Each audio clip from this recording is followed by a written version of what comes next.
श्री स्वामी समर्थ माझ्या मैत्रिणींनो. तर आज आपण बघणार आहोत कांदा पकोडे आणि पुदिन्याची चटणी.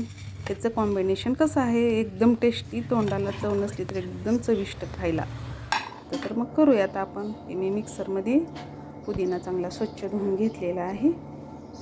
बाजारातून पेंडी आणलेली होती. परत तेवढीच कोथिंबीर आणि तेवढाच पुदिना घेतलेला आहे. थोडेसे अद्रक टाकले मी. ही चटणी एकदम पौष्टिक असते. लसूण पण घ्यायचं 4-5 पाकळ्या. परत मिरची घ्यायची थोडीशी. परत भाजलेली शेंगदाणे थोडेसे साल्ट काढून घेतलेलं आहे. अर्ध लिंबाचा रस पिळून घ्यायचा. त्याच्यातल्या बिया काढलेल्या होत्या. थोडेसे फुटाणे, छान टेस्ट येते म्हणून. थोडीशी साखरेनं काय होतं, कलर चांगला राहतो. आणि थोडेसे मीठ, जिरी. साखर आपण टाकल्यानंतर त्याचा कलर एकदम हिरवागार राहतो.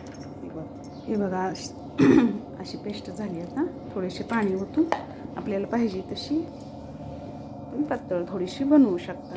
कोणाला जर आवडत असले तर तुम्ही याच्यामध्ये दही पण टाकू शकता. बघा अशा पद्धतीची पुदिना चटणी बनवलेली आहे. एकदम 5 मिनिटात होते. आता त्याच्यासोबत आपण खाण्यासाठी कांदा चिरून ठेवलेला होता. त्याच्यात थोडंसं मीठ टाकलं मी. आणि आता हे मीठ त्याला थोडंसं सगळं लावून असं झाकून ठेवायचं 10 मिनटं. म्हणजे ते मिठानं त्याला पाणी सुटते. त्याच्यानंतर परत 10 मिनटानंतर बेसन टाकून घ्यायची. त्याच्यात थोडीशी कोथिंबीर टाकायची, लसूण मीठ टाकायचं, हिरवी मिरची कुटलेली टाकून घ्यायची. परत कांद्याला कसं मिठामुळे पाणी सुटतं, त्याच्यामुळे त्याच्या अंगचंच पाणी त्याला राहतं.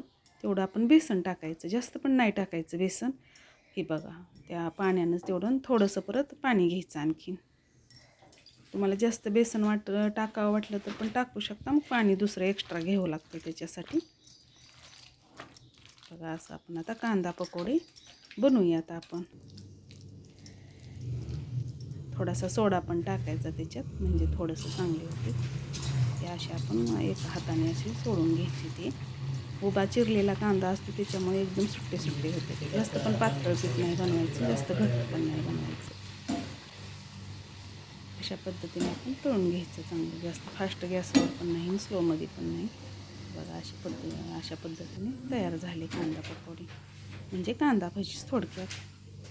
असं पावसाळ्याच्या दिवसात खाण्यासाठी एकदम असं मस्त वाटतं. बाहेर जर पाऊस चालू असताना आपण असं घरात बनवलं तर त्याचं वेगळीच चव येते. हॉटेलमध्ये जाऊन खाण्यापेक्षा आपल्या घरी बनवून आपण खायचं.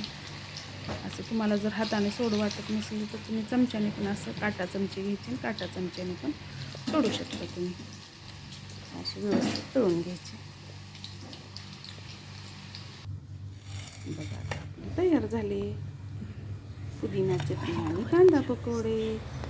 या मग खायला. तुम्हाला जर आवडत असेल तर करून बघा. अशी त्याची टेस्टच वेगळी लागते. अशी याच्यासोबत खाऊन घ्यायचं. दही जर टाकलं तर दह्यानं थोडीशी टेस्ट बदलते, पण ही चटणी एकदम पौष्टिक राहते.